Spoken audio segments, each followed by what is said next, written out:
you don't even respect that crap. It's almost like, well, you got with me, so you know what it is. No, chick, that's not how that works. Like, I don't think women truly grasp when a man decides to be in a relationship, right? And he is able to exercise options. It is almost the highest level of sacrifice, in my opinion. And I don't hear women in mass respect that crap, nor even give him like kudos for it. It's expected. How dare you cheat on me? How dare you, like, chick, you're one person. What you were explaining is homosocial behavior, which I know a lot of you guys have. I could see even in these conversations how you guys kind of like when you find out like a man disagreed. Like actually, it happened just now. Like there was a point that Mont had disagreed with something. I think it was Trev that said, and he was like, "I slightly disagree with that." And Trev was like, "What?" And then Mont's like, "Only with this one little part." Like, and it was kind of like this moment of like, "Oh, how could you betray me?" And like honestly, like y'all do that a lot. Like it's like this bonding loyalty thing, right? Like that's where you feel a greater loyalty to another man than you do to a relationship, even if you literally stood before God and promised your life, forsaking all others, and betrothed yourself to that woman. You still will prioritize your male friendships over that person you committed your life to, right? And so like what you're explaining, MY, honestly is very normal.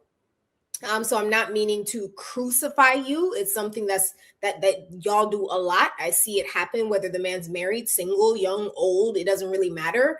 You kind of just have that thing. But then you guys will in turn turn around. And when you see women attempt to replicate it with the sisterhood, y'all turn around and just start attacking it. Because you don't want to see women have it, right? You want to see women at each other's necks while y'all build this partnership with each other. Right? Like you don't want to see women kind of replicate that same thing. You'll turn around and you'll attack, oh, the sisterhood, that's the sisterhood. Like, and y'all will just crash out over the sisterhood while y'all have this weird brotherhood cult situation that like is sometimes inexplainable. So I agree with you. I think that I just want to go on record pretty intellectual. I don't know if you ever heard me say this before, but I'm the person that said I love the hoes, but I don't got no issue with chopping the sisterhood, especially if when I was younger, it created a two man. I'm not the nigga that dislike the hoes or care about the other shit y'all got. That's not my issue. I don't even care.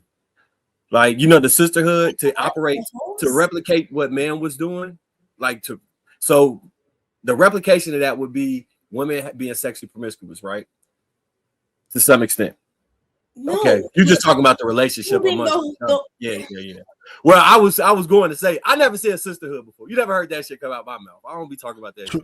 True. Do you mind if I? That was my seconds? I'm not judging. Yeah, go ahead, Mont.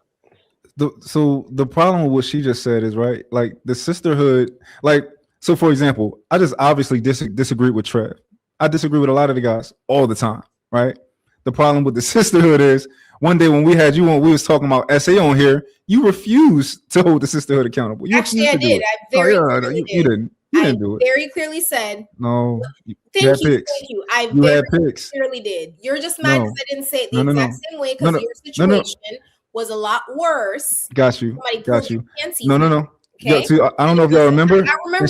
She's also cutting me off. It's cool though, because you have to. You have to cut me off because you won't get smoked. It's cool. Don't let me talk. This is what happens. Pretty, stop. Don't let me talk, Pretty. This is what happens when somebody takes that 30 cents a day. You too can save a child on UNICEF commercial. We get motherfuckers like this. Like and you ate all my food. What are we gonna do? I was in America. I didn't have to. There was no food for me to fight for. It would have cost them $3 a day to feed me. But this is what happens when a little TikTok or a little token grows up, like the kids that you're saying all body, no head. That's kind of crazy. When they grow up, this is what we get. You didn't need. They come over here, they get hot dogs, and then next thing you know, they start talking like they could have fed the children. Queen shit. It's always the English. You could have just fed the children. You didn't have. So I listened to everybody's points, and what I've gathered, and this again is my opinion, and I wanted to ask Ty something, but maybe I'll save that. I don't think women respect men's commitment, and I'll tell you why. think I've seen this a lot, right? I think somehow, some way, this is my opinion again. In a woman's mind, it's expected. If you get with me, and I'm going off of what even Ty said earlier, if you get with me, if you commit to me, right? Therefore, in her mind, it comes with certain set of things, which I wouldn't say that you're totally off, because yes, you know, relationships have components. However, what's interesting is that the moment we say that there are certain men that may explore options, that may violate trust, if you want to even use that term, then it's the snapback response of like, well, yeah, I don't feel safe, I feel hurt. And if you wanted to do that, then why didn't you just stay single? But what I don't often hear is the respect behind he was able to, which has been the premise of my argument this whole time.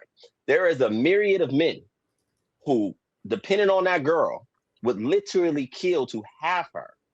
And for whatever reason, they don't get picked. But then you want to go over here to the league. Like, you want to go to the MVPs of the men.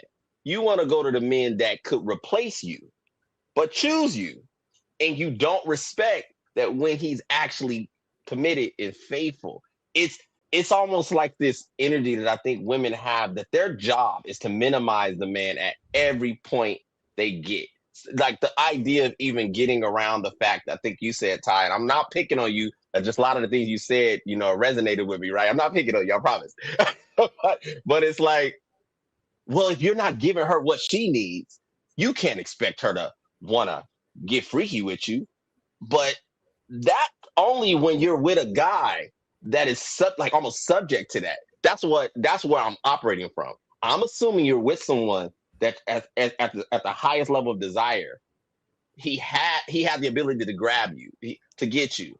And he probably, if he can cheat, more than likely has the ability to expand past just your attention sexually. You don't even respect that crap. It's almost like, well, you got with me, so you know what it is. No, chick, that's not how that works. Like, I don't think women truly grasp when a man decides to be in a relationship, right? And he is able to exercise options. It is almost the highest level of sacrifice, in my opinion. And I don't hear women in mass respect that crap, nor even give him like kudos for it. It's expected. How dare you cheat on me? How dare you? Like, chick, you're one person. Like, I don't think you grasp it, and that's what I don't get. Go ahead, Ty. I want to know what you're thinking, because your face is just saying so much right now. Because I don't get what you're saying. We should respect the moments that he was committed to us rather than focusing on the fact that he cheated. Is that what you're saying? No, hold on. I'm so confused. First of all, let me ask this, because you keep saying that you keep putting it as if only these upper echelon type of men cheat. It's not true. Most men that I have known in my life, big, small, tall, fat, in between, cheat. Okay, they're not upper echelon. They're not the best of the best. They don't got the best jobs. They don't make the best money. They still cheating. Okay, so it's not the expectation that we're getting these great, great men that everybody wants. You might think you're getting somebody and you was the only one. For instance, I'm going to use my personal experience. My first boyfriend, like real boyfriend in high school, was not that attractive. Most girls dogged him. And we were friends for a while before we started dating. And I'm like, yeah, you know, why not date him? It wasn't that I was so attracted to him. I grew attraction to him over time because of our relationship. And it felt like, even though you're not the most attractive, we meet on these levels. I feel like I can trust you. I feel like I can be there for you. What happened? He still cheated. He still cheated on me. Now, we can say he was young, whatever, but the fact of the matter is, no, I'm not going to give you credit for the things that you should be doing in a relationship, which is being committed. If you really, in your heart of heart, don't feel that you want to be committed, you have all of these options now, and you're still trying to juggle which one is the best, don't commit to one person. Don't commit to anybody. Say you're still playing the field. Tell that woman, honestly, I like you, and I would like to keep you around, but I'm still gonna be talking to other women. Keep it a buck. That's my thing. Keep it a buck. And if you do that, now you give me the choice. If I choose to stay, now I know what I'm playing with. Now I know what I'm dealing with. But don't sell me a dream that is just us and we're in a committed relationship. But now you still want to play the field because you can. And I should give you some type of credit for doing what you're supposed to do in a relationship, which is stay committed to the person you said you wanted to be with. And I totally agree with you, which is why I use the premise going back to, like you said, the MVP or, your anecdotal, he wasn't a part of the league. But that's again my argument, right? It is damn, how do I want to tackle this? Yeah, how you gonna say this? True? Come on. Yeah. It's I think that just from what I gather, there is this assumption that we're operating on the same equal footing. And that's not the case. So I'm not saying you should be like, throwing the rose petals at his feet. I'm saying that it just seems to be that most women truly don't grasp. They put us all in the same ecosystem. You a man, but men generally know, and I'm not saying he has to be like super tall or have a bunch of status or any of these things. It just blows my mind that I'm like, in most cases, the guy who elevates you, because what you said, Ty, was interesting, which again, I appreciate you being honest. So again, this is not attacking you. You settled for him energetically. You made him feasible. In that, to me, that's disrespectful. I wish, because, okay, let's take that premise. Again, this is not attacking you. Did you convey that to him? Did you tell him, you're really not my pick, my choice, but I'm willing to walk this path with you? Did you convey that to him? He knew he wasn't. So you're saying no? You didn't tell him? That's why we were friends. Because he tried multiple times and she made him. He didn't try multiple times. I feel like he knew his way to get into being close to me was being my friend first. He was, like I said, he wasn't that attractive. He was a bigger guy. He was cool. Hella cool. Great personality. You know what I mean? But not a looker. But Todd, with respect to his question, nobody else saw him until I saw him. You know why that is? That's normal. Are you saying that you didn't communicate it? Are you saying that you, again? With respect to True's question, are you saying that you didn't tell him? You just assumed that it was. I didn't ever tell him that you're not my top type. No, because you treated him like it though, for sure. Let me explain though, because by the time that I decided, when he finally did shoot his shot, right, my mindset was,